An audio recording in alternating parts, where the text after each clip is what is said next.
যে মানুষ বিচক্ষণ ও স্থিতিশীল বুদ্ধির অধিকারী তিনি হলেন প্রকৃতি জ্ঞানী। জ্ঞানী মানুষ নিজের সাফল্য লাভের পথে কখনো ইগো বাধা হতে দেয় না। দুঃখর শোক কখনো এদের উপর ছায়া ফেলতে পারে না। এরা সবসময় নিজেদের ব্যক্তিগত দুঃখ জয় করার ক্ষমতা রাখে।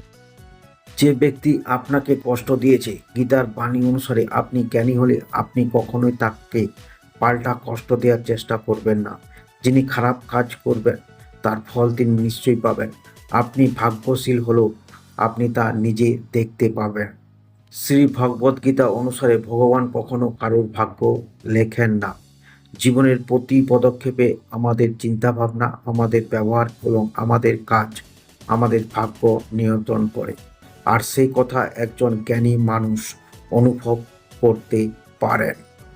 জীবনের যতই কঠিন সময় আসুক, মনোবল কখনো হারান না একজন প্রকৃতি জ্ঞানী মানুষ। আর কেউ আপনার পাশে থাকুক বা না থাকুক, ঈশ্বর অবশ্যই আপনার পাশে থাকবেন।